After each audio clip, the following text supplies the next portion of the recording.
everybody. Welcome to the Wealth Roundtable with DSV Legacy Estates. Listen, let me tell y'all something. I've been working all day and I keep checking my phone. I keep getting messages, and I find out my wife is over here making videos, TikTok videos, and all these exciting videos, and she is hyped. She is hyped up today, like I'm hyped. Really hyped. I'm like hype. And I'm just gonna let her go. I'm just gonna sit back, throw y'all the peace sign, and yeah, every now and then, and just let her go. Y'all deal with this. All right. Let me make this pre-claimer first of all. This week, because I am the 9-to-5 corporate athlete. Yes, athlete. It's wellness week, right? So I have some time off on my job, right? Earlier this week, this is a true story, and welcome to the Wealth Roundtable. Earlier this week, I was working on some digital content that we are going to repurpose, and we're putting some things together for new real estate investors. So really excited about that. So earlier this week, I'm working on this stuff, and I got like really hype. I got like hype. So then, I'm checking out these different platforms. I go on TikTok. So I take a picture. I'm like scrolling. I'm like, hold on, because I'm a whole actress, right? So I'm getting my phone. I'm taking the pictures. I'm showing my screen, and then some theme music came with it. So like it was some theme music. So it was theme music, right? It was like, I don't know. I just got excited and I started playing around with the digital effects. And so then I saw some smoke coming out like little fireworks. And so I was like, damn, hot girl, like this is hot. Not hot girl. No, not hot. Okay, it was hot. So this 10-second video, so I'm contemplating for like 10 minutes, 20 minutes, 30 minutes, should I post this 10-second video? So I go ahead and I just hit post, right? Bam, post. And then I do it and then I send it to Dwayne and I'm like, Dwayne, is it okay? Like, is it okay? And then my husband proceeds to say, the church gonna whoop you. And then I'm like, but why? I'm just being me, like creative pieces of it, right? So I'm just tripping out about this 10-second video. But what happened after that was beautiful. I had people reaching out to me, about 3 or 4 people reaching out to me for consultations to become real estate investors, how they start their journey. And so it's just been a beautiful thing. And I got even more inspired. So we took a field trip to one of our real estate investment properties. And so we're actually going to cut to a video because I was just like super hype, like hype. And what we're going to share with you tonight is a pre-recorded video of us going into one of our real estate investment properties, talking very high level about some of the fundamentals, showing you a project in its in-between state, because a lot of times we will show pictures of either before and it's just like, oh my gosh, or the after where it's beautiful, but you don't see the transition piece. And so for the next couple of weeks, we're going to be taking you kind of like live and in charge on some of the journeys that we have with real estate investing. We definitely believe in multiple streams of income. We definitely believe in building generational wealth, and we definitely believe in doing that through the space of real estate investing. It's just one stream. So get ready, get some popcorn. You get to see Reverend Ron. He has graduated from Russell Simmons to Reverend Ron. Live and in charge. I'm sorry. All right, so stay tuned, and we look forward to taking you on more of the journey with us for our new and aspiring real estate investors. Peace out. All right, welcome to DSV Legacy Estates. I have my sidekick here with me. And this week's edition, we are on a field trip. We are live and in charge in one of our real estate investment properties. And that's what we're talking about today. Real estate investment 101, walking you through the process and just sharing some of the ABCs. So first, what we're gonna do is kind of show you around a little bit. Give me 1 second, gonna pause, and I'll be right back so Dwayne can actually walk you through this particular property. Hello, everybody. So here we are, living room. We've done some painting on the walls, painting on the ceiling. We ripped up the floors and carpet. Going back, we have carpet in this room. Still got a little bit more work to do in this room. We're coming across here. Same thing, we got to put a weather stripping on the door. But it's coming together. A lot of things coming together in this house. It's a beautiful house, 1900s. We have some few little more minor things to take care of, but we got this floor in here that's looking pretty good. It's coming together really good, really well. Got the guys in there working, so we won't disturb them.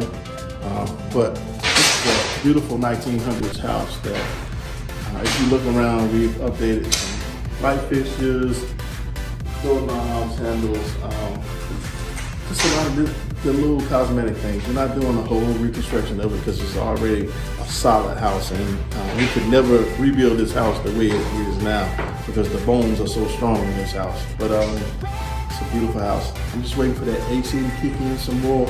It's running, but we're waiting to get this coolness in here. But yeah, there's a lot of great things. We can walk in there if you want. You can see these old houses, a lot of these electrical outlets are around the baseboard, and there's some some homemade wiring going on here. So we had to take out some of the wiring and go back to the original outlets. So we'll have to replace some of the stuff around the baseboards, but overall, it should be a really neat project. This is one of the things that back in the day, they had rooms inside of rooms. So this is one of those things. We have a bedroom here, but you have to go through this bedroom to actually come into what is another bedroom, but we'll probably turn it into a closet or office space or something like that. But it's a neat little space. Could be like a nursery or whatever people want to use it for. But it's a great project. It's coming along really well. Let's walk in a bit more. Won't go in the kitchen, but we've added some granite countertops. Good deal on those. We will also do backsplash and a few other things that we have going on in there. Like I said, I won't go in there to disturb them. They're actually working hard, so I wouldn't want people in my way when I'm working, so I'm gonna do it to them. So, all right, I'll let Sean, we'll take you in this other room. Let's just see this. Another bedroom. This one actually has 2 closets. Not sure what's happening here, but still a little bit of work to do in the closets. But as you can see, like I said, the hardware, light fixtures and everything have changed out. Still got a little work to do around the top of that light fixture, but yeah, we're working. We're going. We're on the move. We're about to sail. All right, so Dwayne said he wasn't going in the kitchen. I'm actually going in the kitchen, so we flipped the script really quick. So let's walk through. Tell you a little bit about this property. Let's just stop here for a minute and do a quick pause. So we purchased this property some months back in the Rocky Mount area. It was a really great property. It is 3 bedrooms, 1 bathroom, again in the 1900s, so a 100-year-old baby that we have here. Beautiful kitchen. It has a beautiful sunroom. And we actually got really, really lucky. We're blessed.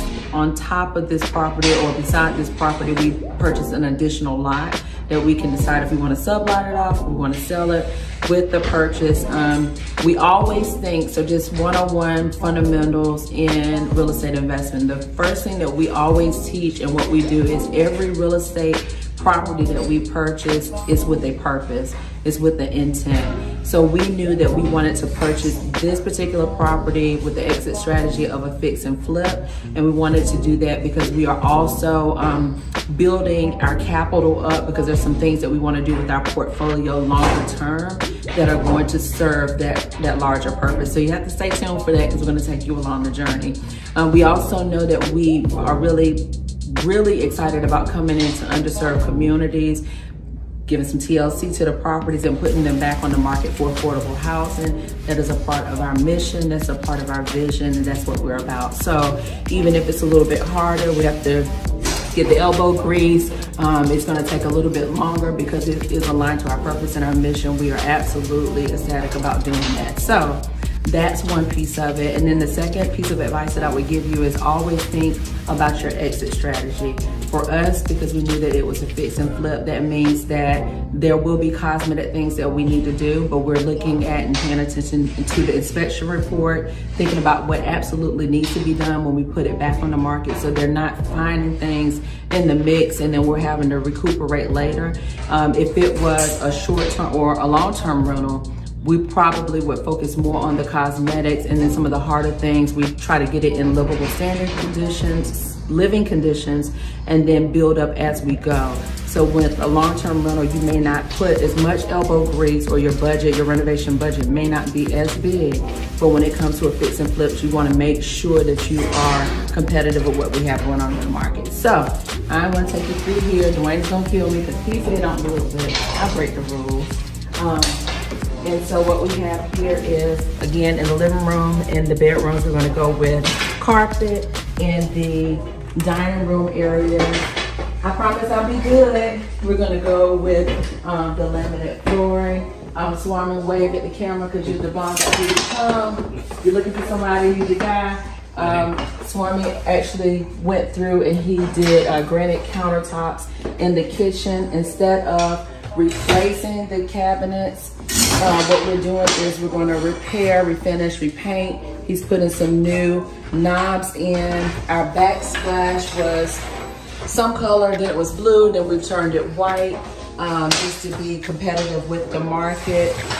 We'll be installing our microwave hood range, our stove, and our dishwasher soon.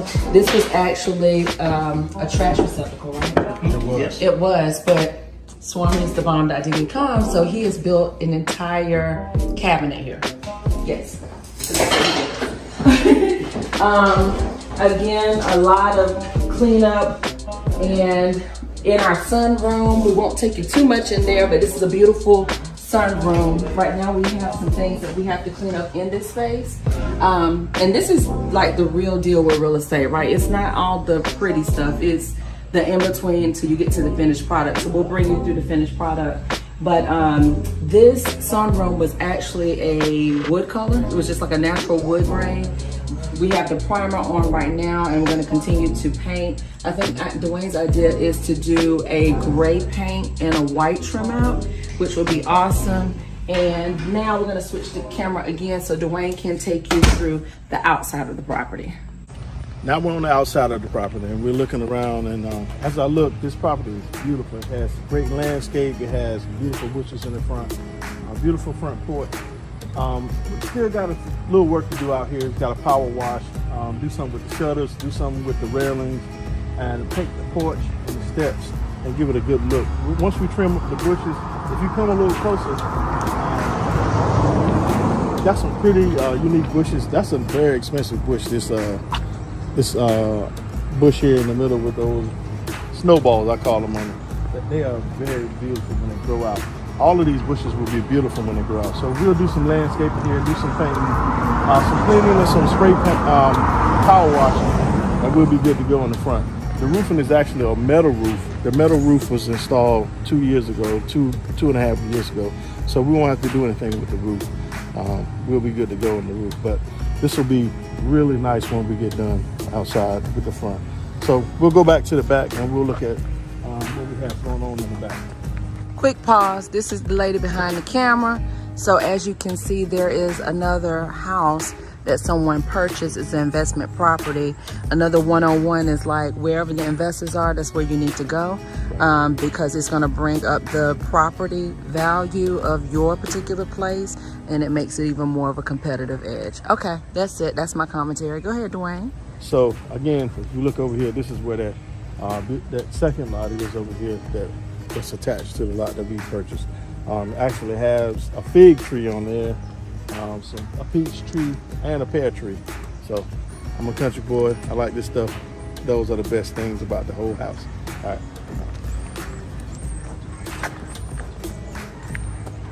More beautiful flowers. Rosebush.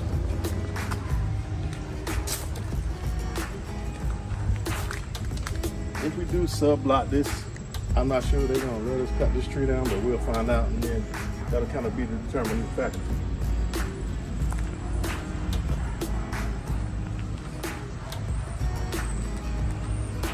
So outside, if you look, this house actually comes with 2 garages. And the 2 garages is because there are actually 2 lots. So we have this garage, which is a one car garage with a man door. This one is actually a 2 garage. This door has been replaced, even though it still needs some TLC, need a little work done to it. And the trim needs to be replaced, so we'll replace the trim, repaint the trim, power wash everything, replace the window panes, and actually we'll have to replace this door.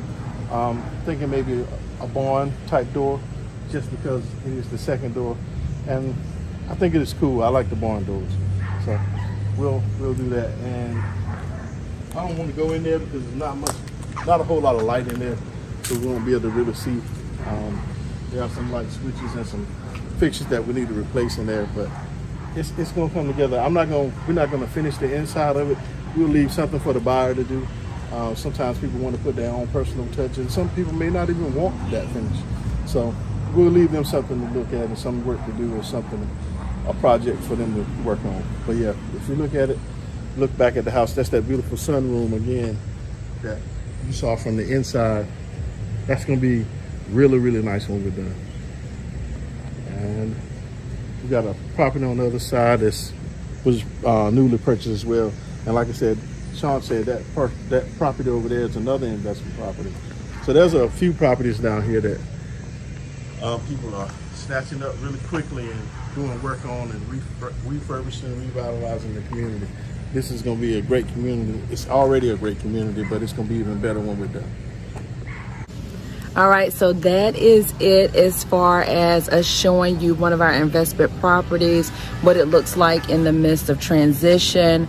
Again, every purchase that you have, every property that you obtain, it needs to serve a purpose. That purpose needs to be aligned to your mission. Also, you need to think with the end in mind. So as you are going through and purchasing an investment property, you really need to think about your exit strategy, because that is going to determine your renovation budget, what you're going to do, how you're going to move, even your financing pieces.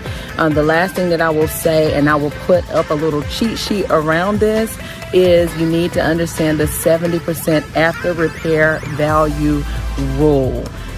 We absolutely know when we're walking into a property, for example, if we are thinking about purchasing that property and we bring a general contractor with us and they give us a number for that renovation, we want to think about also the comparables in the area, what's the market calling for.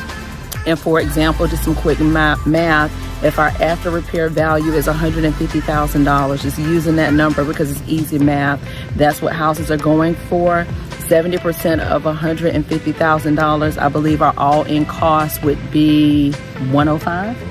Oh, I can do math with my husband. So that means that the purchase of the house plus the renovation budget cannot exceed $105, because there are other costs that may need to be considered in order for you to be profitable. And that's another golden rule.